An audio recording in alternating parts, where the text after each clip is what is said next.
الحمد لله حمدا كثيرا طيبا مباركا فيه كما يحب ربنا جل وعلا. نحمده ونستعينه ونستغفره ونتوب إليه ونعوذ بالله من شرور أنفسنا ومن سيئات أعمالنا. من يهده الله فلا مضل له ومن يضلل فلن تجد له وليا مرشدا. أشهد أن لا إله إلا الله وحده لا شريك له وأشهد أن محمدا عبده ورسوله أرسله بالهدى ودين الحق ليظهره على الدين كله ولو كره المشركون. اللهم صل على محمد وعلى آل محمد كما صليت على إبراهيم وعلى آل إبراهيم إنك حميد مجيد. اللهم بارك على محمد وعلى آل محمد كما باركت على إبراهيم وعلى آل إبراهيم في العالمين إنك حميد مجيد.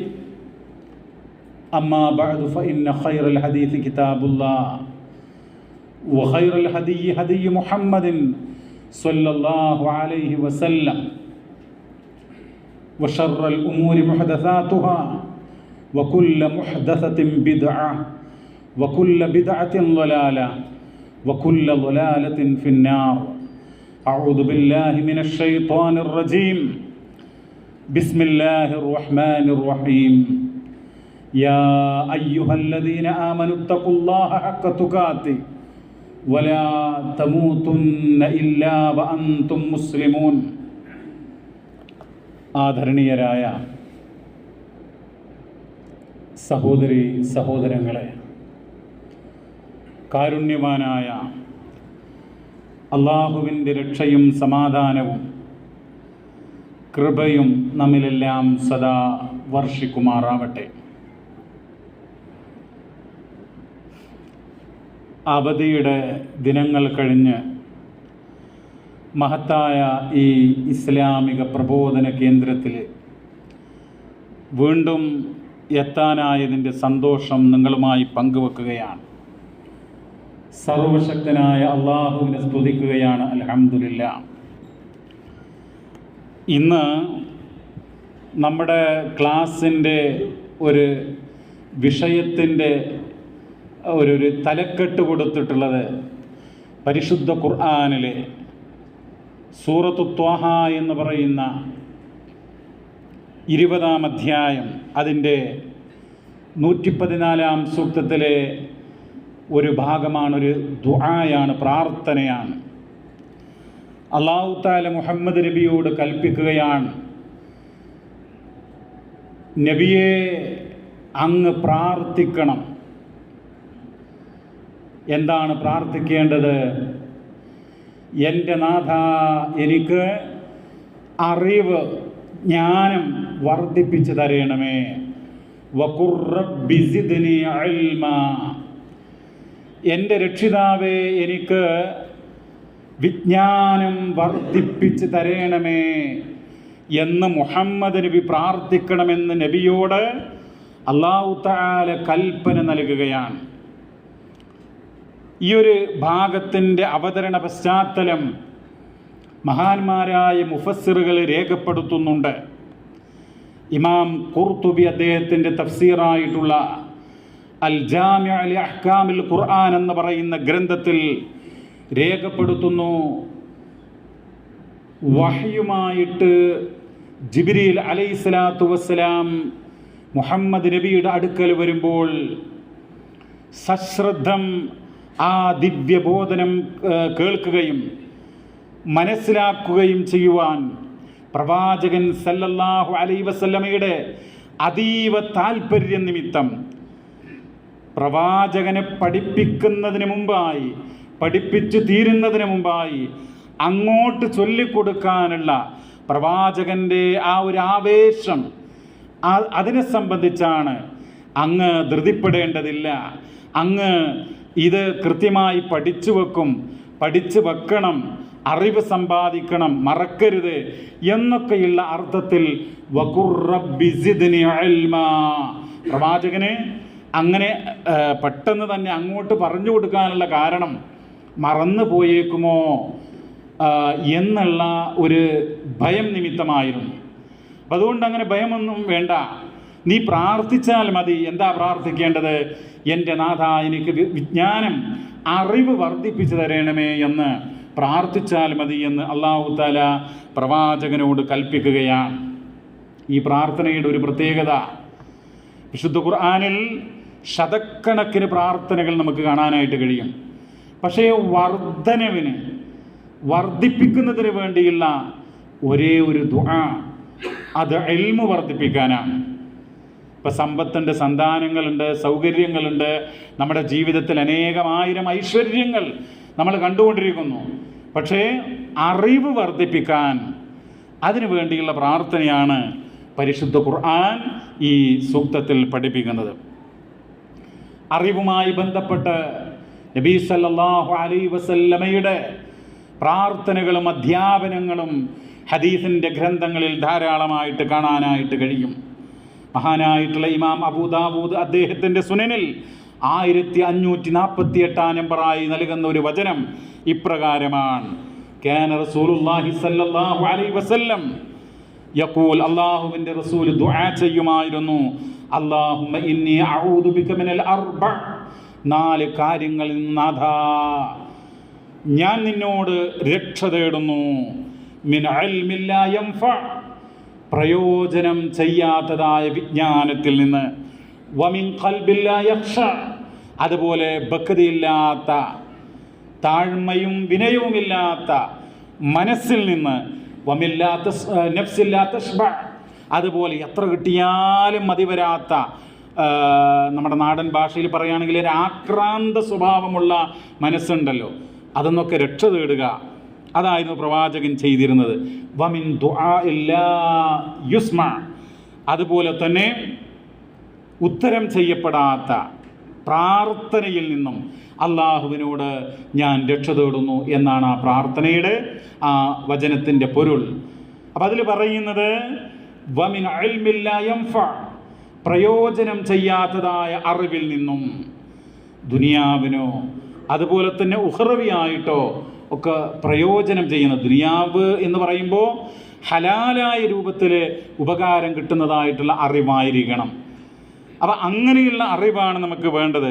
സഹോദരങ്ങളെ, വിജ്ഞാനവുമായി ബന്ധപ്പെട്ട് പരിശുദ്ധ ഖുർആനിൻ്റെയും പ്രവാചകൻ്റെ തിരുവചനങ്ങളിൽപ്പെട്ടതുമായ 2 സംഗതികളാണ് ഞാൻ നിങ്ങളെ കേൾപ്പിച്ചത്. ഇത് പറയാനുള്ള ഒരു പശ്ചാത്തലം എന്ന് പറയുന്നത്, നിങ്ങൾ നോക്കൂ, നമ്മൾ ഒരുമിച്ച് കൂടിയിട്ടുള്ളത് നമ്മുടെ ഈ മഹത്തായ സൗദി ഇന്ത്യൻ ഇസ്ലാഹി സെൻറ്റർ എന്ന് പറയുന്ന ഈ കേന്ദ്രത്തിലാണ്. ഈ കേന്ദ്രം എന്ന് പറയുന്നത് പല സംഭവങ്ങളും നടന്നുകൊണ്ടിരിക്കുകയാണല്ലോ. ഇപ്പോൾ നമ്മൾ നടത്തിക്കൊണ്ടിരിക്കുന്നത് എന്താ? എല്ലാ വെള്ളിയാഴ്ചയും നമ്മൾ നടത്തി വരാറുള്ള ഒരു പ്രതിവാര തസ്കിയ പ്രഭാഷണമാണ്. അതേ അവസരത്തിൽ ഓരോ ശനിയാഴ്ചയും നമ്മൾ മദ്രസ നടത്തിക്കൊണ്ടിരിക്കുന്നു. ഇപ്പോൾ നമ്മുടെ മദ്രസ എന്ന് പറയുന്നത് ഇപ്പോൾ സൗദിയിലൊക്കെ ഈ വെക്കേഷനൊക്കെ കഴിഞ്ഞ്, ജൂലൈ ഓഗസ്റ്റ് മാസങ്ങളിൽ വെക്കേഷനൊക്കെ കഴിഞ്ഞ് നമ്മുടെ മദ്രസ ഓപ്പൺ ചെയ്തു. നമുക്ക് ഒരുപാട് കുട്ടികൾ പുതിയതായിട്ട് അഡ്മിഷൻ ലഭിച്ചു എന്നാണ് ഞാൻ മനസ്സിലാക്കുന്നത്. ഇവിടുത്തെ നമ്മുടെ സൗദി നാഷണൽ ഡേയുടെ ഫോട്ടോ ഒക്കെ കണ്ടപ്പോൾ വളരെ സന്തോഷം തോന്നി. ഒരുപാട് കുട്ടികൾ അതിൽ ഒരുമിച്ച് കൂടിയിട്ടുണ്ട്. അപ്പോൾ നമ്മുടെ ഈ മദ്രസയുടെ ഒരു പുതിയ അക്കാഡമിക് ഇയർ ആരംഭിച്ചിരിക്കുകയാണ്. ഈ സന്ദർഭത്തിൽ മദ്രസയുമായി ബന്ധപ്പെട്ട്, മതപരമായ വിജ്ഞാനവുമായി ബന്ധപ്പെട്ട് നിരവധി കാര്യങ്ങൾ നമ്മൾ ഓർക്കേണ്ടതായിട്ടുണ്ട്. നമ്മുടെ കുട്ടികൾ ഈ മദ്രസയിലേക്ക് വരുമ്പോൾ, നമ്മുടെ കുട്ടികൾ മദ്രസയിലേക്ക് പറഞ്ഞയക്കുമ്പോൾ നമ്മൾ ശ്രദ്ധിക്കേണ്ടതായിട്ടുള്ള, നമ്മൾ ആലോചിക്കേണ്ടതായിട്ടുള്ള കുറേ കാര്യങ്ങൾ. എങ്ങനെയായിരുന്നു മുമ്പ് കാലത്ത് മദ്രസ, അതിന് സമുദായം എത്ര പ്രാധാന്യം നൽകിയിരുന്നു എന്നൊക്കെ നമ്മൾ ഓർക്കേണ്ടതുണ്ട്. നിങ്ങൾ നോക്കൂ, മുമ്പൊക്കെ മദ്രസ എന്ന് പറയുന്നത് എല്ലാ ദിവസവും, വെള്ളിയാഴ്ച ഒഴികെ എല്ലാ ദിവസവും ഉണ്ടായിരുന്നു.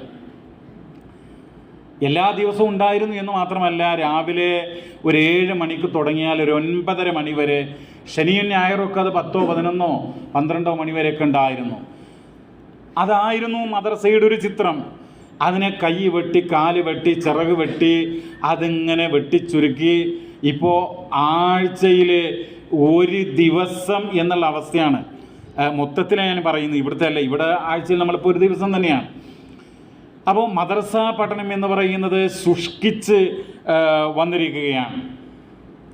അത് നിങ്ങൾ നോക്കൂ, മുമ്പൊക്കെ 2, 2.5, 3 മണിക്കൂറൊക്കെ ഉണ്ടായിരുന്നത് ഇപ്പോൾ ഒരു 6:30 ആണ് മദ്രസയിൽ ഫസ്റ്റ് ബെല്ല് അടിക്കുന്നതെങ്കിൽ 8 മണിയാകുമ്പോഴേക്കും കുട്ടികൾ വീട്ടിലെത്തുന്ന ഒരു അവസ്ഥയാണ് നമ്മുടെ നാട്ടിലൊക്കെ ഇപ്പോൾ ഉള്ളത്. എന്നിരുന്നാലും മദ്രസ പഠനം എന്നുള്ളത് അതിന് നമ്മൾ ചെറുതല്ലാത്ത പ്രാധാന്യം നൽകുക തന്നെ വേണം എന്നുള്ളതാണ്. ദീനി വിജ്ഞാന രംഗത്ത് നമ്മുടെ മക്കൾ അവർ ആവശ്യമായിട്ടുള്ള വിജ്ഞാനം ആർജിക്കുന്നുണ്ട് എന്ന് നമ്മൾ ഉറപ്പുവരുത്തേണ്ടതായിട്ടുണ്ട്. നിങ്ങൾ നോക്കൂ, നമ്മുടെ മദ്രസ മാത്രമല്ല, സ്കൂൾ പഠനം, അതിനൊക്കെ വമ്പിച്ച പ്രാധാന്യം നമ്മൾ നൽകേണ്ടതുണ്ട്.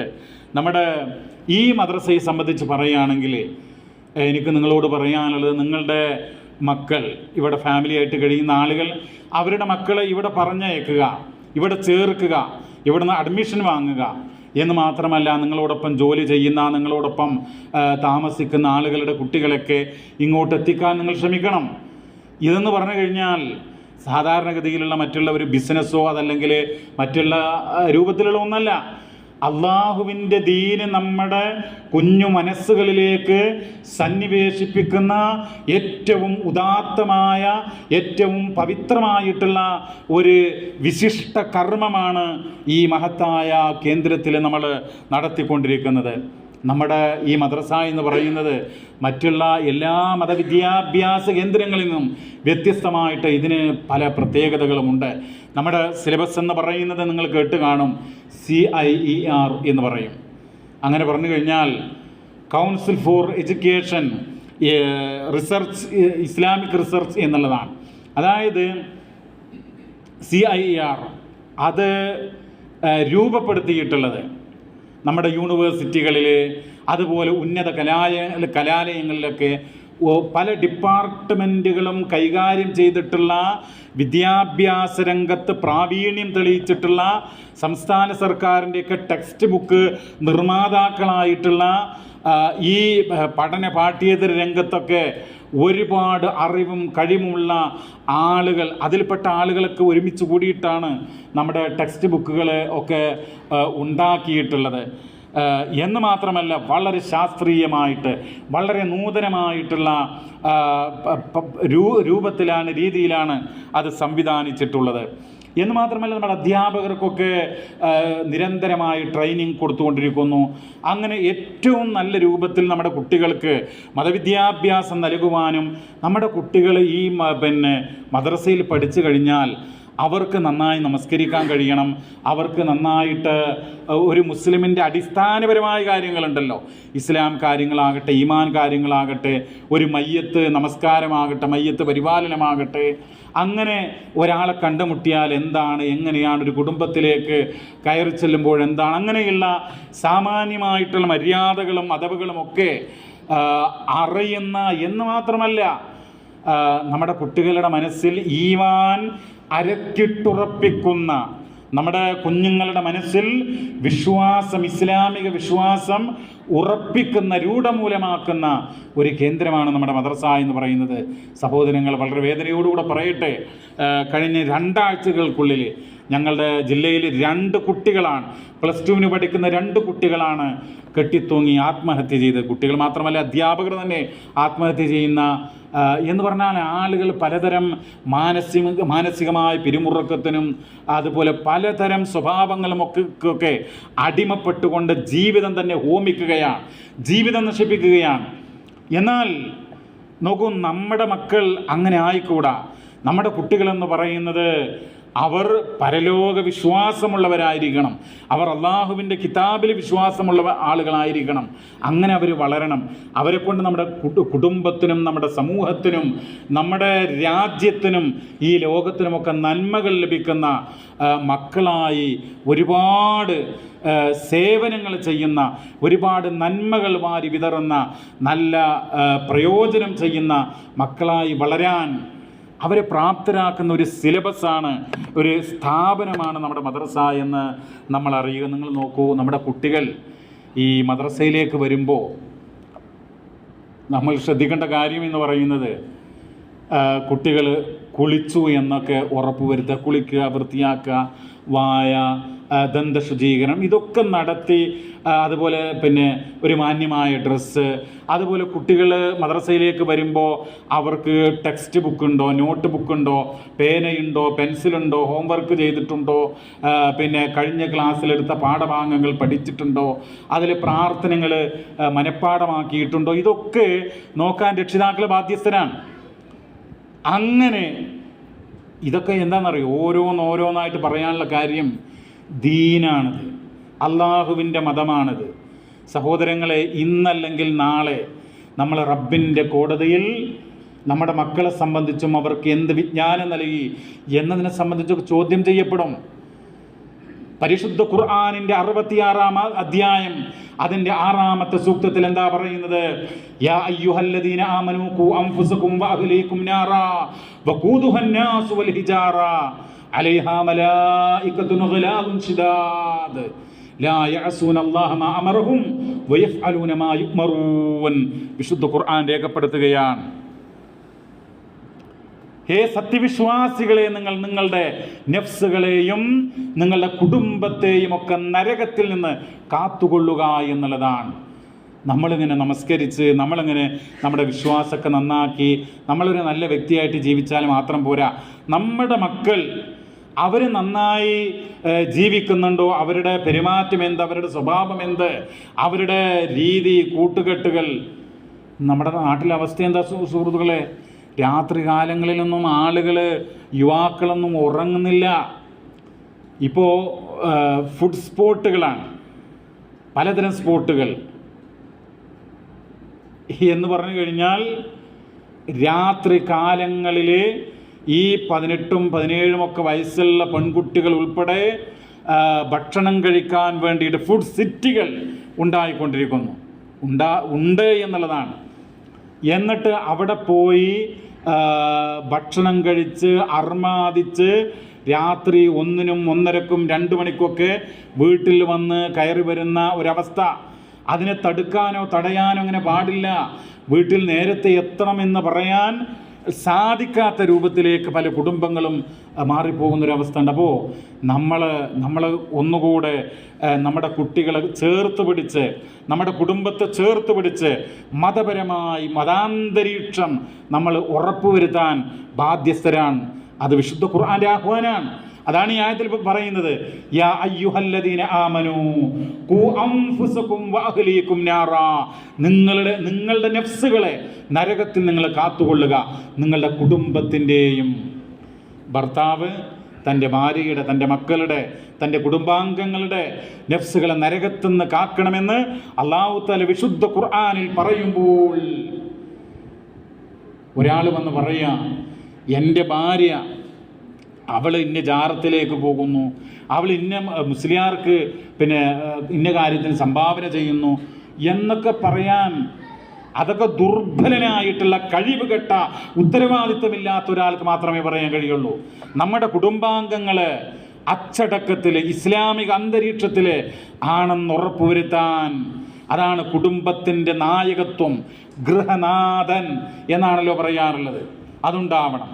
അപ്പോൾ സഹോദരങ്ങളെ, ഞാൻ സൂചിപ്പിച്ചു വരുന്നത്, നമ്മുടെ മദ്രസ എന്ന് പറയുന്നത്, ഈ മദ്രസയിലേക്ക് ഇവിടെ ബാച്ചിലേഴ്സ് ആയിട്ടുള്ള ആളുകളുണ്ടല്ലോ, അപ്പോൾ അവർക്കും ഉത്തരവാദിത്വമുണ്ട്. നിങ്ങളുടെ കൂടെ ജോലി ചെയ്യുന്ന പലരുടെയും ഫാമിലികളുണ്ടാവും. അവരുടെ കുട്ടികളെ ഇങ്ങോട്ട് വിടാൻ നിങ്ങൾ ശ്രദ്ധിക്കണം. എന്ന് മാത്രമല്ല, ഇങ്ങോട്ട് വിടുമ്പോൾ ആ കുട്ടികൾ മാന്യമായിട്ട് വരിക, അതുപോലെ തന്നെ മദ്രസയിലൊക്കെ നേരത്തെ വരിക, അവരുടെ എല്ലാ കാര്യങ്ങളും എത്രത്തോളം എന്ന് പറഞ്ഞു കഴിഞ്ഞാൽ, ഇപ്പോൾ ആഴ്ചയിൽ ഒരു ദിവസമാണല്ലോ, ഇപ്പോൾ നമ്മുടെ മദ്രസ എന്ന് പറയുന്നത് ശനിയാഴ്ച ഉച്ചയ്ക്ക് 2 മണിക്കൊക്കെ ആരംഭിച്ചു കഴിഞ്ഞാൽ ഒരു 7 മണി വരെ, അതാണ് അതിൻ്റെ ഒരു ടൈം. അപ്പോൾ ഈ ഒരു സമയം ആഴ്ചയിലൊന്ന് എന്ന് പറയുമ്പോൾ ഒരു മാസത്തിൽ 4 ആഴ്ച, 4 ദിവസം ഉണ്ടാകുക, ചിലപ്പോൾ 5 ദിവസം ഉണ്ടാവും. അത് തന്നെ ആബ്സെൻ്റ് ആയിട്ട് ഒരു മാസത്തിലാകെ 1-2 തവണ വരുന്ന അങ്ങനെയൊന്നും ഉണ്ടായിക്കൂടാ. നമ്മളെന്ത് ചെയ്യണം? ഇതിന് വലിയ ഒരു മുന്തിയ പരിഗണന നൽകുക തന്നെ വേണ്ടതുണ്ട് എന്നുള്ളതാണ്. എത്രത്തോളം എന്ന് പറഞ്ഞാൽ ഈ മദ്രസയിലൊക്കെ നമ്മൾ ശ്രദ്ധിക്കണം. ഇപ്പോൾ സ്കൂളിലൊക്കെ നമ്മൾ ശ്രദ്ധിക്കാറുണ്ടല്ലോ. എന്തുകൊണ്ട് മദ്രസയുടെ കാര്യത്തിൽ നമുക്ക് ശ്രദ്ധിച്ചുകൂടാ? ഈ ക്ലാസ്സിൽ പരീക്ഷ നടക്കുന്നുണ്ടോ, അല്ലെങ്കിൽ കുട്ടികൾ മറ്റുള്ള കാര്യങ്ങൾ കൃത്യമായി ചെയ്യുന്നുണ്ടോ എന്നൊക്കെ എന്തുകൊണ്ട് ശ്രദ്ധിച്ചുകൂടാ എന്നുള്ളതാണ്. എന്ന് മാത്രമല്ല, കുട്ടികൾ വീട്ടിൽ നിന്ന് ഖുർആൻ പാരായണം ചെയ്യുന്നുണ്ടോ, അതുപോലെ മദ്രസയിലെ പാഠഭാഗങ്ങൾ പഠിക്കാൻ അവർ സമയം നീക്കി വെക്കുന്നുണ്ടോ, ഇതൊക്കെ നമ്മൾ ചിന്തിക്കേണ്ടതായിട്ടുണ്ട് എന്നുള്ളതാണ്. നിങ്ങൾ നോക്കൂ, വിശുദ്ധ ഖുർആനിൽ 25-ാം അധ്യായം സൂറത്തുൽ ഫുർഖാൻ, അതിൻ്റെ 74-ാമത്തെ ആയത്തെന്ന് പറയുന്നത് നമ്മളെല്ലാവരും പ്രാർത്ഥിക്കുന്ന ഒരു പ്രാർത്ഥനയാണല്ലോ. അതായത് അള്ളാഹുവിൻ്റെ ദാസന്മാരായിട്ടുള്ള പരമകാരുണികൻ്റെ ദാസന്മാർ ഇബാദുർ റഹ്മാൻ, അവർ പ്രാർത്ഥിക്കുന്ന വല്ലദീന യഖൂലൂന റബ്ബനാ ഹബ് ലനാ മിൻ അസ്വാജിനാ വദുർരിയാതിനാ ഖുർറത അയുനിൻ വജഅൽനാ ലിൽ മുത്തഖീന ഇമാമാ. നമ്മളൊക്കെ പ്രാർത്ഥിക്കണം. എന്താ പ്രാർത്ഥിക്കേണ്ടത്? ഞങ്ങളുടെ രക്ഷിതാവേ, ഞങ്ങളുടെ ഇണകളിൽ നിന്നും ഞങ്ങളുടെ സന്തതികളിൽ നിന്നും ഞങ്ങൾക്ക് കൺകുളിർമ പ്രദാനം ചെയ്യണമേ. തഖ്വയുള്ള ആളുകൾക്ക്, ഭക്തിയുള്ള ആളുകൾക്ക് ഇമാമുകളായി അവരെ നിശ്ചയിക്കണമേ എന്ന് നമ്മൾ പ്രാർത്ഥിക്കണമെന്ന. നമ്മൾ അള്ളാഹുവിൻ്റെ പരമകാരുണികനായ റബ്ബുൽ ഇസ്സത്തിൻ്റെ അടിമകളാണെങ്കിൽ ഈ ഒരു സ്വഭാവം നമ്മുടെ ജീവിതത്തിൽ ഉണ്ടാകും. നമ്മളങ്ങനെ പ്രാർത്ഥിക്കാറുണ്ടോ? ചിന്തിക്കുക പ്രിയമുള്ളവരെ. പ്രാർത്ഥിച്ചാൽ മാത്രം മതിയോ? നമ്മുടെ കുട്ടികളിൽ നിന്ന്, നമ്മുടെ ഇണയിൽ നിന്ന് കൺകുളിർമ ഉണ്ടാവുക എന്ന് പറഞ്ഞാൽ എന്താ? മഹാനായിട്ടുള്ള ഇമാം അബൂ ജഅഫർ തിബിരി ഈ ആയത്തിൻ്റെ വ്യാഖ്യാനത്തിൽ രേഖപ്പെടുത്തുകയുണ്ടായി. എന്താണ് കൺകുളിർമ എന്ന് പറഞ്ഞു കഴിഞ്ഞാൽ? കൺകുളിർമ എന്ന് പറഞ്ഞു കഴിഞ്ഞാൽ കുട്ടികളെ മൊബൈല് കയ്യിൽ പിടിച്ച് റീൽസ് ഇങ്ങനെ കാണുമ്പോൾ അവൻ്റെ മുഖത്തുണ്ടാകുന്ന ആ പ്രസരിപ്പും അതുപോലെ തന്നെ അവൻ്റെ ആവേശവും അതാണോ? അല്ല, അങ്ങനെയുള്ള സന്തോഷമല്ല. മറിച്ച് അദ്ദേഹം രേഖപ്പെടുത്തുകയാണ്, അൽ മുഅ്മിനു യറാ ഔലാദഹു, അതായത് ഒരു സത്യവിശ്വാസി തൻ്റെ സന്താനങ്ങളെ കാണുക, ഫി ത്വഅത്തില്ലാ, അള്ളാഹുവിനുള്ള ഇബാദത്തിലായിട്ട് തൻ്റെ സന്താനങ്ങളെയും തൻ്റെ ഇണയെയും ഒക്കെ ഒരു വിശ്വാസി കാണുമ്പോൾ അവൻ്റെ മനസ്സിനകത്ത് രൂപപ്പെടുന്ന ഒരു നിർവൃതി ഉണ്ടല്ലോ, അതാണ് കൺകുളിർമ എന്ന് പറയുന്നത്. നമ്മൾ മനസ്സിലാക്കണം. നമ്മുടെ കുട്ടികൾ നിങ്ങൾ നോക്കൂ, നമസ്കാരത്തിൻ്റെ ടൈമായാൽ അവർ വുളൂ ചെയ്യുന്നു, അവർ ഡ്രസ്സൊക്കെ ശരിയാക്കി നമസ്കാരത്തിന് തയ്യാറാകുന്നു. അത് കാണുമ്പോൾ പരലോക ചിന്തയുള്ള ഒരു മനുഷ്യൻ്റെ മനസ്സിലുണ്ടാകുന്ന ഒരു തൃപ്തി, എൻ്റെ രക്തത്തിൽ പറന്ന എൻ്റെ കുട്ടി ഇതാ റബ്ബിൻ്റെ മുമ്പിൽ സുജൂദ് ചെയ്യുന്നു എന്നുള്ള ആ ഒരു ബോധം, അതാണ്. ആ രൂപത്തിലായി മാറാൻ നിങ്ങൾ നോക്കൂ. ഇന്നിപ്പോൾ കുട്ടികളുടെ ഇടയിലൊക്കെ പല രൂപത്തിലുള്ള സ്വഭാവങ്ങൾ, അവരുടെ ഹെയർ സ്റ്റൈലാകട്ടെ, അവരുടെ ഡ്രസ്സാവട്ടെ, പാൻറ്റിൻ്റെയൊക്കെ രൂപം, അതൊന്നും പറയാതിരിക്കുകയാണ് ഭേദം. ഏതായിരുന്നാലും നമ്മുടെ മദ്രസ എന്ന് പറയുന്നത് അത് നിസ്സാരമല്ല, ഗൗരവമായിട്ട് നമ്മൾ കാണുകയും അതിന് വലിയ പ്രാധാന്യം നൽകുകയും ചെയ്യേണ്ടതുണ്ട് എന്നുള്ളതാണ്. ഈ സന്ദർഭത്തിൽ സൂചിപ്പിക്കാനുള്ള മറ്റൊരു കാര്യം, നമ്മൾ നോക്കൂ, ഈ കേന്ദ്രം, നമ്മുടെ ഈ സൗദി ഇന്ത്യൻ ഇസ്ലാഹി സെൻറ്ററിൽ മദ്രസ മാത്രമല്ല, അതുപോലെ വെള്ളിയാഴ്ച തോറും നടത്തുന്ന ഈ പ്രഭാഷണം മാത്രമല്ല, മറിച്ച് ഒട്ടേറെ വൈവിധ്യമാർന്നിട്ടുള്ള ദഅവാ പ്രവർത്തനങ്ങൾ നമ്മൾ നടത്തിക്കൊണ്ടിരിക്കുന്നു. ദഅവാ പ്രവർത്തനങ്ങൾ എന്ന് പറയുമ്പോൾ ഏറ്റവും മികച്ച ഒന്ന് ഖുർആൻ ലേണിംഗ് സ്കൂൾ എന്ന് പറയുന്നതാണ്. QLS എന്ന് പറയും, ഖുർആൻ ലേണിംഗ് സ്കൂൾ. വിശുദ്ധ ഖുർആൻ ആഴ്ചയിൽ 1 മണിക്കൂർ നീക്കി വെച്ചിട്ട് അത് പഠിക്കുക. ഇപ്പോൾ നമ്മുടെ കൺവീനർ നിർദ്ദേശിച്ചിട്ടുള്ളത് സൂറത്തുൽ കഹ്ഫ് 18-ാം അധ്യായം ഇനിയുള്ള ക്ലാസ് മുതൽ പഠിപ്പിക്കണം എന്നുള്ളതാണ്. അപ്പോൾ എനിക്ക് നിങ്ങളോടൊക്കെ പറയാനുള്ളത്, ഈ ഒരു ദഅവത്തി മാർഗത്തിൽ നമ്മൾ എന്ത് ചെയ്യണം? ഭാഗവാക്കാകാൻ തയ്യാറാകണം. ഖുർആൻ പഠിക്കാൻ പല സ്ഥലത്തും ഖുർആൻ പഠനത്തിനൊക്കെ എന്ത് ചെയ്യും? 1-2 ആഴ്ചയൊക്കെ അതിന് വരും, പിന്നെ അങ്ങോട്ട് കൊഴിഞ്ഞു പോകും. ആ ഒരവസ്ഥ ഉണ്ടാകാൻ പാടില്ല. നമ്മൾ എന്ത് ചെയ്യണം? മറ്റ് കാര്യങ്ങളൊക്കെ മാറ്റി വെച്ചിട്ട് ഖുർആൻ പഠനത്തിന് എന്ത് ചെയ്യുക? ഖുർആൻ പഠനത്തിന് നിർബന്ധമായും ഞാനവിടെ ഉണ്ടായിരിക്കും എന്നുള്ള ആ ഒരു നിശ്ചയത്തോടു കൂടെ നമ്മൾ തയ്യാറാവുക. അപ്പോൾ ഇങ്ങനെയുള്ള വൈവിധ്യമാർന്ന ഇത് മാത്രമല്ല, നമ്മളൊരു ഹദീസ് പഠന കോഴ്സ് തുടങ്ങി വെച്ചിട്ടുണ്ടായിരുന്നു. അതിൻ്റെ 10ഓളം ക്ലാസ്സുകൾ കഴിഞ്ഞു എന്നാണ് ഞാൻ വിചാരിക്കുന്നത്. ഇൻഷാ അല്ലാഹ് അതും പുനരാരംഭിക്കാൻ വേണ്ടി പോവുകയാണ്. അങ്ങനെ ഒട്ടനവധി നമ്മുടെ സഹോദരിമാർ MGMൻ്റെ പലതരം ക്ലാസ്, ഇപ്പോൾ വിശുദ്ധ റമളാനിലൊക്കെ അവർ സ്വഹാബ വനിതകളെക്കുറിച്ച് വളരെ ആഴത്തിൽ വളരെ പ്രധാനപ്പെട്ട കാര്യങ്ങൾ ഉൾപ്പെടുത്തിക്കൊണ്ടുള്ള അതിൻ്റെ ഒരു കുറിപ്പ് ദിനംപ്രതി എന്ന് പറഞ്ഞാൽ വിശുദ്ധ റമളാനിൽ ഒരു 25 ദിവസത്തോളം അവർ ആ കാര്യങ്ങൾ ചെയ്തിട്ടുണ്ട് എന്ന് ഞാൻ ഓർക്കുകയാണ്. നിങ്ങൾ നോക്കൂ, അങ്ങനെ എത്രയോ കാര്യങ്ങൾ. അതുപോലെ തന്നെ ഉംറ യാത്ര നമ്മൾ സംഘടിപ്പിച്ചു എന്ന് മാത്രമല്ല, നമ്മൾ ഈ പ്രസ്ഥാനം ഇവിടെ മറ്റുള്ള മതവിഭാഗങ്ങളും അതുപോലെ അല്ലാത്ത വിഭാഗങ്ങളൊക്കെ ആയിട്ട് സ്നേഹത്തിലും ഐക്യത്തിലും മുന്നോട്ട് പോകാൻ വേണ്ടി അങ്ങനെയുള്ള സംരംഭങ്ങളിൽ ഭാഗമാക്കാകുന്നു.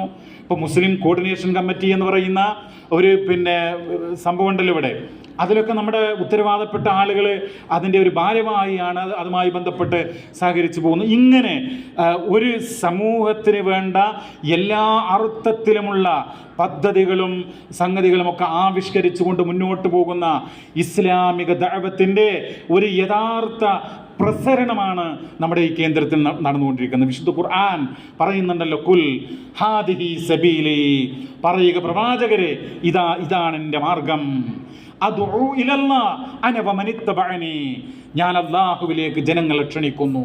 ഞാൻ മാത്രമല്ല, വമനിത്തബഅനി, എന്നെ പിൻപറ്റുന്നവരും. അതെ, നമ്മളെല്ലാവരും, ഇവിടെയുള്ള ആണും പെണ്ണും എല്ലാവരും ഇസ്ലാമിക പ്രബോധകന്മാരാണ്. മൗലവി മാത്രമല്ല, ഉസ്താദ് മാത്രമല്ല, എല്ലാ ഷഹാദത്ത് കലിമകൾ പ്രഖ്യാപിച്ച ആളുകളും അവർ ഇസ്ലാമിക പ്രബോധകന്മാരാണ്. ആ ദഅവത്തി രംഗത്ത് അത് നമ്മുടെ കർത്തവ്യമാണ്. വമൻ അഹ്സനു ഖൗലൻ മിമ്മൻ ദഅ ഇലല്ലാഹ് വഅമില സ്വാലിഹൻ വഖാല ഇന്നനി മിനൽ മുസ്ലിമീൻ. പരിശുദ്ധ ഖുർആനിൻ്റെ 41-ാം അധ്യായം 33-ാം സൂക്തത്തിൽ അല്ലാഹു തആല പറഞ്ഞു, ആരുണ്ട് ഏറ്റവും നല്ല വാക്ക് പറഞ്ഞവൻ, അല്ലാഹുവിലേക്ക് ക്ഷണിക്കുകയും സൽക്കർമ്മങ്ങൾ പ്രവർത്തിക്കുകയും ഞാൻ ഒരു മുസൽമാനാണ് എന്ന് സംശയമില്ലാതെ, അറപ്പില്ലാതെ, ലജ്ജയില്ലാതെ എന്ന് പറഞ്ഞാൽ വളരെ വ്യക്തമായിട്ട് മടിയില്ലാതെ. ചില ആളുകൾക്ക് ഒരു മടിയാണ്, മറ്റുള്ള ആളുകളുടെ മുമ്പിൽ ഞാനൊരു മുസ്ലിമാണ്, ഞാൻ നമസ്കരിക്കുന്ന ആളാണ്, ഞാൻ ഖുർആൻ പഠിക്കുന്ന ആളാണ് എന്നൊക്കെ പറയുമ്പോൾ ഒരു പോരായ്മ അങ്ങനെ ഉണ്ടാകാൻ പാടില്ല. അത് ഈമാൻ ദുർബലമായതുകൊണ്ടാണ്. അപ്പോൾ വഖാല ഇന്നനി മിനൽ മുസ്ലിമീൻ, ഞാനൊരു മുസൽമാനാണ് എന്ന് കൃത്യമായി പറഞ്ഞുകൊണ്ട് അങ്ങനെ നിൽക്കുന്ന വ്യക്തിയേക്കാൾ ഏറ്റവും നല്ല വാക്ക് പറയുന്നവൻ ആരുണ്ട് എന്ന് വിശുദ്ധ ഖുർആൻ ചോദിക്കുകയാണ്. പ്രിയമുള്ളവരെ, അപ്പോൾ ആ ഇസ്ലാമിക പ്രബോധന പ്രവർത്തനങ്ങൾ നമ്മളിവിടെ നടത്തിക്കൊണ്ടിരിക്കുകയാണ്. അങ്ങനെ നടത്തുമ്പോൾ അത് നമ്മുടെ എല്ലാവരുടെയും കർത്തവ്യമാണ്. എല്ലാവരുടെയും കർത്തവ്യം എന്ന് പറയുമ്പോൾ ഇതിന് ഒട്ടേറെ സഹായങ്ങൾ ആവശ്യമാണ്. അത് സാമ്പത്തിക സഹായമുണ്ടാകും, ശാരീരികമായിട്ടുള്ള സഹായം ആവശ്യമാണ്. ഇതൊക്കെ നമ്മൾ നൽകിയേ മതിയാകൂ. കാരണം നമ്മുടെ ചുമതലയാണ്, നമ്മുടെ ഉത്തരവാദിത്തമാണ്. നിങ്ങൾ നോക്കൂ, എത്രത്തോളം എന്ന് പറഞ്ഞാൽ പരിശുദ്ധ ഖുർആനിലെ സൂറത്തു തൗബയിലെ സത്യവിശ്വാസികളും സത്യവിശ്വാസിനികളും പരസ്പരം മിത്രങ്ങളാണ് എന്ന് പറയുമ്പോൾ, പരസ്പരം മിത്രങ്ങളാണെന്ന് പറഞ്ഞിട്ട് പറയാ, യഅ്മുറൂന ബിൽ മഅറൂഫ് വയൻഹൗന അനിൽ മുൻകർ, അവർ നന്മ കൽപ്പിക്കുന്നു, തിന്മ വിരോധിക്കുന്നു എന്നാണ്. നന്മ കൽപ്പിക്കുന്നു എന്ന് പറയുമ്പോൾ, തിന്മ വിരോധിക്കുന്നു എന്ന് പറയുമ്പോൾ, ദുആഉം മിനശ് ശിർകി ഇലൽ ഇസ്ലാം, ബഹുദൈവ വിശ്വാസത്തിൽ നിന്ന് ഇസ്ലാമിൻ്റെ ഏകദൈവ വിശ്വാസത്തിലേക്ക് ജനങ്ങളെ ക്ഷണിക്കുക എന്നുള്ളതാണ് പ്രഥമമായിട്ടുള്ള കാര്യം. അപ്പോൾ അങ്ങനെയുള്ള ദഅവത്ത് മഹാനായിട്ടുള്ള ഇമാം ഇബ്നു കസീർ റഹ്മഹുല്ലാഹ് പരിശുദ്ധ ഖുർആനിലെ 12-ാം അധ്യായം സൂറ യൂസുഫിൻ്റെ 108-ാമത്തെ ആയത്ത് ഞാൻ നടയെ സൂചിപ്പിച്ചല്ലോ, കുൽ ഹാദിഹി സബീലി, അദ്ഉ ഇലല്ലാഹ് എന്നുള്ള ആയത്ത് അതിനെ വ്യാഖ്യാനിച്ചുകൊണ്ട് രേഖപ്പെടുത്തുകയുണ്ടായി. ഇസ്ലാമിക പ്രബോധനം എന്ന് പറയുന്നത് അലാ ബസീറത്തിൻ വയഖീനിൻ വബുർഹാനിൻ ശർഇയ്യിൻ വഅഖലിയ്യിൻ, ഉൾക്കാഴ്ചയോടുകൂടെ വിജ്ഞാനത്തിൻ്റെ വെളിച്ചത്തിൽ, അതുപോലെ തന്നെ പ്രമാണബദ്ധമായിക്കൊണ്ട് ശർഇയായിട്ടുള്ള പ്രമാണവും യുക്തിഭദ്രമായ അഖലി എന്നാണ്. അഖൽ എന്ന് പറഞ്ഞ അർത്ഥം ബുദ്ധിയോടുകൂടെയുള്ള അങ്ങനെയുള്ള പ്രബോധനം അതാണ് നമ്മൾ നടത്തേണ്ടത് എന്നുള്ളതാണ് സഹോദരങ്ങളെ. അപ്പോൾ ഇതിന് എല്ലാ അർത്ഥത്തിലുമുള്ള സഹായങ്ങളും പ്രാർത്ഥനയും എല്ലാവരിൽ നിന്നുണ്ടാകണം. സാമ്പത്തിക സഹായം ഞാൻ അടിവരയിട്ട് പറയുകയാണ്. മഹാനായ പ്രവാചകൻ ഇതൊന്നും ഒരു നഷ്ടമല്ല, ഇതിന് ചെലവഴിക്കുന്നത് നഷ്ടമാണെന്ന് ആരും കരുതണ്ട. അള്ളാഹുവിൻ്റെ റസൂൽ സല്ലല്ലാഹു അലൈഹി വസല്ലം ഒരിക്കൽ പറഞ്ഞു, ഒരാൾ മരണപ്പെട്ട 3 കാര്യങ്ങളല്ലാത്തതെല്ലാം നിന്നുപോകും, നിശ്ചലമാകുമെന്ന് പറഞ്ഞല്ലോ. അതിലൊന്നെന്താ? ഇൽമുൻ യുൻതഫഉ ബിഹി എന്നാണ്, ഉപകാരം ചെയ്യപ്പെടുന്നതായിട്ടുള്ള അറിവ് എന്നുള്ളതാണ്. അപ്പം ആ മേഖലയിലൊക്കെ ഒരുപക്ഷെ അല്ലാഹു സുബ്ഹാനഹു വ തആല നമ്മുടെ നന്മ നിറഞ്ഞ മനസ്സുമായി ഇത്തരം പ്രവർത്തനങ്ങളുമായി സഹകരിക്കുമ്പോൾ നമ്മിൽ നിന്നത് അല്ലാഹു തആല കബൂൽ ചെയ്ത് നമ്മുടെ മരണാനന്തരം നമ്മൾ ബർസഖി ലോകത്ത് കഴിയുമ്പോൾ അതിൻ്റെ നന്മ, അതിൻ്റെ പ്രതിഫലം നമുക്ക് അല്ലാഹു തആല തരുമെന്ന് നമ്മൾ മനസ്സിലാക്കുക പ്രിയമുള്ളവരെ. അപ്പോൾ അതാണ് വളരെ പ്രധാനപ്പെട്ട ഒരു കാര്യമായിട്ട് ഉണർത്തുവാനുള്ളത്. മറ്റൊന്ന്, നമുക്കറിയാം സൗദി അറേബ്യയിൽ ഇവിടുത്തെ ഗ്രാൻഡ് മുഫ്തിയായിരുന്ന ഒരു പണ്ഡിതൻ, അതായത് അബ്ദുൽ അസീസ് ബിൻ അബ്ദുള്ള ആലു ഷെയ്ഖ്, അദ്ദേഹം കഴിഞ്ഞ ചൊവ്വാഴ്ച കാലത്ത് വഫാത്താവുകയുണ്ടായി. വലിയ അഗാധജ്ഞാനമുള്ളൊരു പണ്ഡിതനായിരുന്നു എന്ന് നിങ്ങൾക്കെല്ലാവർക്കും അറിയാം. അദ്ദേഹത്തെക്കുറിച്ച് പറയുന്നത് ഹിജറ 1402 മുതൽ ഹിജറ 1436 വരെ അദ്ദേഹം എല്ലാ വർഷങ്ങളിലും തുടർച്ചയായിട്ട് നെമിറ പള്ളിയിൽ അറഫ പ്രസംഗം നടത്തുന്ന അപൂർവ ഒരു സ്ഥാനം ലഭിച്ചിട്ടുള്ള ആളായിരുന്നു എന്നുള്ളതാണ്. അത്രയും കാലം, ഏതാണ്ട് 34-35 വർഷക്കാലം ഓരോ തവണയും ഓരോ ഹജ്ജിനും അറഫ പ്രഭാഷണം നിർവഹിച്ചിട്ടില്ല. അതോടൊപ്പം തന്നെ അദ്ദേഹം നിരവധി ഫത്വകൾ നൽകിയിട്ടുണ്ട്. അദ്ദേഹത്തിൻ്റെ റേഡിയോ പ്രഭാഷണങ്ങളാകട്ടെ മറ്റും ഒക്കെ ഒരുപാട് അറിവുകളായിരുന്നു. ഇങ്ങനെ അറിവുള്ള ആളുകൾ മരണപ്പെടുക എന്നുള്ളത് പ്രവാചകൻ സല്ലല്ലാഹു അലൈഹി വസല്ലം പറയുകയുണ്ടായി. ഇപ്പോൾ പ്രായം ചെന്ന ആരും മരിക്കും, അതുപോലെ തന്നെ പ്രായം വരാതെയും മരണപ്പെട്ടേക്കാം.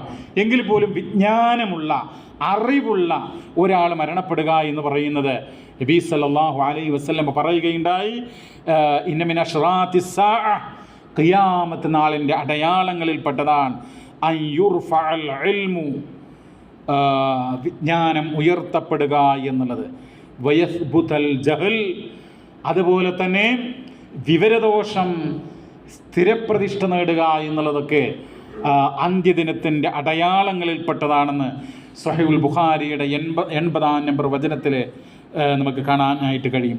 അതുപോലെ മറ്റൊരു വചനത്തിൽ കാണാം, അല്ലാഹു തആല വിജ്ഞാനം ഉയർത്തുക എന്ന് പറഞ്ഞാൽ എല്ലാ വിജ്ഞാനങ്ങളും എടുത്തുയർത്തുകയല്ല, മറിച്ച് വലാകിൻ യഖ്ബിലുൽ ഇൽമ ബിഖബ്ലിൽ ഉലമാ, പണ്ഡിതന്മാരെ മരണപ്പെടുത്തിക്കൊണ്ടാണ് വിജ്ഞാനം ഉയർത്തുക എന്നുള്ളതാണ്. അപ്പോൾ ആ നിലക്ക് നോക്കുമ്പോൾ അദ്ദേഹത്തിൻ്റെ അത്രമാത്രം വിജ്ഞാനമുള്ള ആളുകൾ ഈ ലോകത്തൊരു പക്ഷേ വളരെ അപൂർവമായിരിക്കും. അത്ര ഉണ്ടോ എന്ന് തന്നെ നമുക്ക് അറിഞ്ഞുകൂടാ. ഏതായിരുന്നാലും അദ്ദേഹം വഫാത്തായി. പുതിയ ഗ്രാൻഡ് മുഫ്തിയെ ഒക്കെ നിയോഗിച്ചിട്ടുണ്ട്. മആലി Sheikh Salih bin Abdullahi bin Humaid എന്ന് പറയുന്ന വ്യക്തിയാണ് പുതുതായി നിയോഗിച്ചിട്ടുള്ളത്. അപ്പോൾ അങ്ങനെയുള്ള പുതുതായി നിയമിക്കപ്പെട്ട ആളുകൾക്കൊക്കെ ഈ മുസ്ലിം ലോകത്തിന്, ഈ നാട്ടുകാർക്ക് മാത്രമല്ല, ഈ മുസ്ലിം ലോകത്തെമ്പാടുമുള്ള മുസ്ലിങ്ങൾക്കും അല്ലാത്തവർക്കുമൊക്കെ നേരായ വഴി കാണിച്ചു കൊടുക്കാനുള്ള അറിവും കഴിവും പ്രാപ്തിയും അല്ലാഹു തആല പ്രദാനം ചെയ്യട്ടെ എന്ന് ഈ സന്ദർഭത്തിൽ ആത്മാർത്ഥമായി പ്രാർത്ഥിക്കുകയാണ്. സഹോദരങ്ങളെ, മറ്റൊരു കാര്യം ഇന്ന് സൂചിപ്പിക്കാനായിട്ടുള്ളത്, നമുക്കറിയാം ഫലസ്തീനിൽ ഇസ്രയേൽ എന്ന് പറയുന്ന രാജ്യം, അവിടുത്തെ ഭരണാധികാരി നെതന്യാഹു എന്ന് പറയുന്ന ഏകാധിപതി കൊടും ക്രൂരതയാണ് വിതച്ചുകൊണ്ടിരിക്കുന്നത്. അപ്പോൾ അവിടെ നടത്തിക്കൊണ്ടിരിക്കുന്ന നരനായാട്ടിനെതിരെ ലോകമെമ്പാടും പ്രതിഷേധങ്ങൾ അലയടിച്ചു കൊണ്ടിരിക്കുകയാണ്. ഇറ്റലിയിൽ വലിയ ആയിരക്കണക്കിന് ജനങ്ങൾ പങ്കെടുത്ത പ്രക്ഷോഭങ്ങൾ ഉണ്ടാവുകയുണ്ടായി. നമ്മുടെ ഇന്ത്യ രാജ്യത്ത് ചെന്നൈയിൽ നടന്നു, അതുപോലെ എറണാകുളത്ത് നടന്നു. നമ്മുടെ പ്രസ്ഥാനത്തിൻ്റെ നേതൃത്വത്തിൽ ഇന്ന് കോഴിക്കോട് ബീച്ചിൽ ഒരു പ്രതിരോധ രാവ് സംഘടിപ്പിക്കുകയാണ്. അതുപോലെ തന്നെ നമ്മുടെ പ്രസ്ഥാനം തിരുവനന്തപുരത്ത്, അതുപോലെ ആലുവയിൽ, കേരളത്തിൻ്റെ പല ഭാഗത്തും ജനങ്ങളെ അണിനിരത്തിക്കൊണ്ട് വലിയ പ്രതിഷേധങ്ങൾ സംഘടിപ്പിക്കുകയാണ്. കാരണം ഗസ എന്ന് പറയുന്ന ആ ഭൂമികയിൽ വലിയ തോതിലുള്ള മനുഷ്യക്കുരുതിയാണ് നടത്തിക്കൊണ്ടിരിക്കുന്നത്, വംശഹത്യയാണ് എന്ന് ഐക്യരാഷ്ട്രസഭ തന്നെ പറയുകയുണ്ടായി. പതിറ്റാണ്ടുകളായിട്ട് അവിടുത്തെ ജനത അനുഭവിക്കുന്ന കഷ്ടതകളുടെ ഏറ്റവും മൂർധന്യാവസ്ഥയിലാണ് അവരിപ്പോൾ എത്തിപ്പെട്ടിരിക്കുന്നത്. ആ പീഡിപ്പിക്കപ്പെടുന്ന മർദ്ദിതരായ ജനങ്ങളോടൊപ്പം നിലകൊള്ളുക എന്നുള്ളതാണ് നമ്മുടെ കർത്തവ്യം. പ്രിയമുള്ളവരെ, അവർക്ക് വേണ്ടി പ്രാർത്ഥിക്കുക, അക്രമികളെ നശിപ്പിക്കാൻ വേണ്ടി പ്രാർത്ഥിക്കുക എന്നുള്ളതാണ് നമ്മൾ ചെയ്യേണ്ടത്. നിങ്ങൾ നോക്കൂ, ഈ മാനവികതക്കെതിരെ, മനുഷ്യത്വത്തിനെതിരെ കൊടും ക്രൂരത ചെയ്യുന്ന ആളുകളെ ഒറ്റപ്പെടുത്താൻ ഇപ്പോൾ നമ്മൾ ഒരുപക്ഷെ ഈ പ്രാർത്ഥനയുടെയൊക്കെ ഫലമായിട്ടായിരിക്കാം ഒരു സ്വതന്ത്ര ഫലസ്തീൻ രാഷ്ട്രത്തിന് വേണ്ടിയിട്ട് ഒരുപാട് രാജ്യങ്ങൾ അതിന് അനുകൂലമായിട്ടുള്ള അവരുടെ അഭിപ്രായങ്ങൾ രേഖപ്പെടുത്തി കഴിഞ്ഞു. ലോകത്താകെ 7-8 രാജ്യങ്ങൾ മാത്രമാണ് ഇപ്പോഴും എതിർപ്പ് പറഞ്ഞുകൊണ്ടിരിക്കുന്നത്.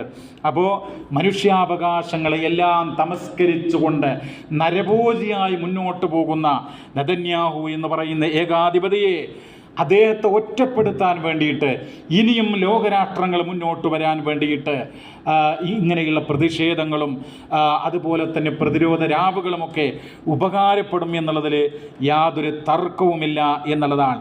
നിങ്ങൾ നോക്കൂ, കഴിഞ്ഞൊരു മാസത്തെ ഒരു വർഷത്തിനിടെ 3/4 ലക്ഷത്തോളം ആളുകളാണ് കൊല്ലപ്പെട്ടത്. 3/4 ലക്ഷത്തോളം. ഒരു മാസത്തിനിടെ 1 ലക്ഷം ആളുകൾ ഗസയിൽ നിന്ന് പലായനം ചെയ്തു എന്നാണ് പറയപ്പെടുന്നത്. നമ്മളിത് പറയുമ്പോൾ ഇത് നിസ്സാരമായൊരു വിഷയമല്ല.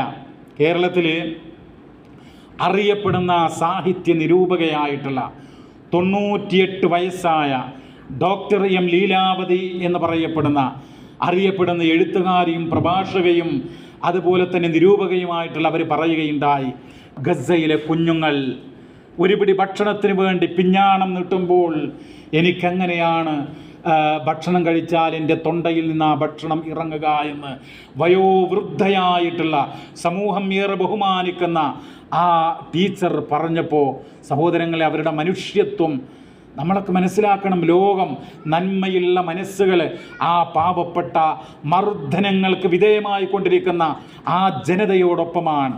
അവർ മാത്രമല്ല, ഇതിപ്പോൾ മുസ്ലിങ്ങളുടെ ഒരു പ്രശ്നമല്ല, അതുപോലെ ഇത് ജൂതന്മാർക്കെതിരെയുള്ള പ്രശ്നമല്ല. ജൂതന്മാരെല്ലാം നമ്മുടെ ശത്രുക്കളല്ല, അത് മനസ്സിലാക്കണം. ഇസ്രയേലിൽ തന്നെ ആയിരങ്ങൾ പങ്കെടുത്ത പ്രകടനങ്ങൾ ഇതിനെതിരെ, ഈ ഫലസ്തീനെതിരെ നടത്തുന്ന ക്രൂരതക്കെതിരെ പ്രകടനങ്ങൾ നടന്നിട്ടുണ്ട്. അപ്പോൾ ഇത് അവിടുത്തെ ഭരണാധികാരിയും അദ്ദേഹത്തിൻ്റെ അനുയായികളും നടത്തുന്ന ഒരു ക്രൂര പ്രവർത്തനമാണ്. അവരെ ഒറ്റപ്പെടുത്തുക എന്നുള്ളതാണ്. നിങ്ങൾ നോക്കൂ, എല്ലാവിധ സാമൂഹിക, മാനവിക, നൈതിക, അന്താരാഷ്ട്ര നിയമങ്ങളും ലംഘിച്ചുകൊണ്ട്, എല്ലാവരെയും വെല്ലുവിളിച്ചുകൊണ്ട് ഒരു ഭീകര രാജ്യം നടത്തുന്ന തേർവാഴ്ചയും നരനായാട്ടും അവസാനിപ്പിക്കുവാൻ വേണ്ടിയിട്ട് തീർച്ചയായിട്ടും ശബ്ദങ്ങൾ ഉയരേണ്ടതുണ്ട്. ഓരോ രാജ്യത്തിൻ്റെ നേതാക്കന്മാരും അതുപോലെ അറിയപ്പെടുന്ന നമ്മുടെ കൊച്ചു കേരളത്തിൽപ്പെട്ട അമുസ്ലിമായിട്ടുള്ള ഡോക്ടർ എസ് സന്തോഷ് കുമാർ എന്ന് പറയുന്ന ഒരു ഡോക്ടർ അവിടെ സഹായ പ്രവർത്തനങ്ങൾ ഈ ഗസയിൽ നസർ എന്ന് പറയുന്ന ഒരു ഹോസ്പിറ്റലിൽ വർക്ക് ചെയ്യുന്നു. അദ്ദേഹം നമ്മുടെ ചാനലിൽ പറയുകയാണെന്ന്, അവിടെ ഏറ്റവും കുട്ടികളൊക്കെ കൊല ചെയ്യപ്പെടുന്നത് ഭക്ഷണത്തിന് നിൽക്കുമ്പോഴാണെന്നുള്ളതാണ്. ഭക്ഷണത്തിന് പിഞ്ഞാണങ്ങളുമായിട്ട് നിൽക്കുമ്പോൾ 50ഓളം വരുന്ന ആളുകൾ ഒന്നിച്ച് മരണപ്പെടുന്ന, കൊല്ലപ്പെടുന്ന ബോംബ് വർഷങ്ങൾ നടന്നുകൊണ്ടിരിക്കുന്നു എന്നുള്ളതാണ്. അപ്പോൾ ഇത് ജാതിയുടെയോ മതത്തിൻ്റെയോ പ്രശ്നമല്ല. ഡോക്ടർ എം ലീലാവതി പോലെ, ഡോക്ടർ സന്തോഷ് കുമാറിനെ പോലെ എത്രയോ ആളുകൾ തമിഴ്നാട്ടിലൊക്കെ അവിടെയുള്ള സിനിമാ രംഗത്തുള്ള ആളുകളൊക്കെ അറബികൾ ധരിക്കുന്ന ഈ തലയിലുള്ള തട്ടമുണ്ടല്ലോ, ഖുത്ര എന്ന് പറയുന്ന, അതൊക്കെ ധരിച്ചുകൊണ്ട് ഫലസ്തീനികൾക്കൊപ്പമാണ് ഞങ്ങളെന്ന് ലോകത്തെ അറിയിക്കുന്ന രൂപത്തിൽ അവരുടെ വാക്കുകൾ പറയുകയുണ്ടായി. അപ്പോൾ ഇതൊക്കെ പറയുമ്പോൾ പലരും ആക്ഷേപിക്കാം, സൈബർ ആക്രമണം നടത്തിയേക്കാം. അതൊന്നും വിലവെക്കാതെ ആ രാജ്യത്തെ പാവപ്പെട്ട മർദ്ദിക്കപ്പെടുന്ന ജനതയ്ക്ക് വേണ്ടിയിട്ട് ശബ്ദമുയർത്തുകയാണ് അവർ ചെയ്യുന്നത്. ജാതിയോ മതമോ ഒന്നും നോക്കാതെ. നമ്മെ സംബന്ധിച്ചിടത്തോളം പ്രിയമുള്ളവരെ, നമ്മൾ അകമഴിഞ്ഞ് പ്രാർത്ഥിക്കുക, ആത്മാർത്ഥമായി പ്രാർത്ഥിക്കുക. നമ്മൾ നമസ്കാരാനന്തരം ദുആ ചെയ്യാറില്ലേ? അതുപോലെ രാത്രികളിൽ നമ്മൾ പ്രാർത്ഥിക്കാറില്ലേ? പ്രാർത്ഥിക്കുന്ന സന്ദർഭങ്ങൾ പലപ്പോഴും നമുക്കുണ്ടാവാറില്ലേ? ആ സന്ദർഭങ്ങളിൽ ആത്മാർത്ഥമായി കൊണ്ട് അവർക്ക് വേണ്ടി പ്രാർത്ഥിക്കണം എന്നുള്ളതാണ് പരിശുദ്ധ ഖുർആൻ രേഖപ്പെടുത്തുന്നത്. വമാലക്കും ലാ തുഖാതിലൂന ഫീ സബീലില്ലാഹ് വൽ മുസ്തളഅഫീന മിനർ റിജാലി വൻ നിസാഇ വൽ വിൽദാൻ. അല്ലാഹുവിൻ്റെ മാർഗത്തിൽ കൊല്ലപ്പെടുന്ന ഇങ്ങനെയുള്ള ദുർബലരായിട്ടുള്ള സ്ത്രീ പുരുഷന്മാർ, കുഞ്ഞുങ്ങൾ, അവർക്ക് വേണ്ടി എന്തുകൊണ്ട് നിങ്ങൾ അല്ലാഹുവിൻ്റെ മാർഗത്തിൽ പോരാടുന്നില്ല എന്നുള്ളതാണ്. സഹോദരങ്ങളെ, നമ്മൾ ഒരു പ്രാർത്ഥന പോലും നിർവഹിച്ചില്ല എങ്കിൽ നമുക്കെന്ത് മനുഷ്യത്വമാണുള്ളത്? അവിടെ കുഞ്ഞു മക്കളുടെ ചോര വീഴുമ്പോൾ നമ്മൾ ഒരു ദുആ പോലും അവർക്ക് വേണ്ടി നടത്തുന്നില്ല എങ്കിൽ എന്താണ് നമ്മുടെ ജീവിതത്തിന് അർത്ഥമുള്ളത്? നമ്മൾ ഈ ഭൂമിക്ക് ഭാരമല്ലേ എന്നല്ലേ നമ്മൾ ചിന്തിക്കേണ്ടത്? അപ്പോൾ ആ ജനതയെക്കുറിച്ച് പറയുകയാണെങ്കിൽ ഒരുപാട് കാര്യങ്ങൾ പറയാനുണ്ട്. ഞാൻ അവസാനിപ്പിക്കുകയാണ്.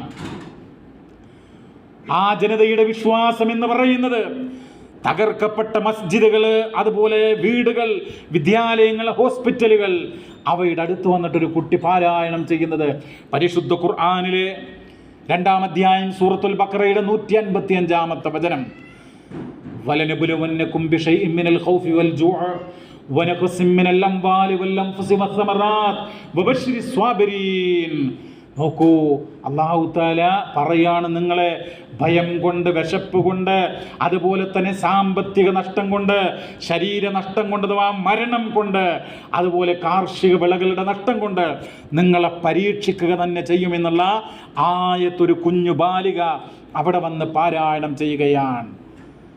തകർക്കപ്പെട്ട കെട്ടിടങ്ങൾക്ക് നടുവിൽ വന്നുകൊണ്ട് പരീക്ഷണത്തിൻ്റെ തീച്ചൂളകൾ അവർ താണ്ടിക്കൊണ്ടിരിക്കുകയാണ്. ഇതാ നിങ്ങളെ റബ്ബ് പരീക്ഷിക്കുക തന്നെ ചെയ്യും.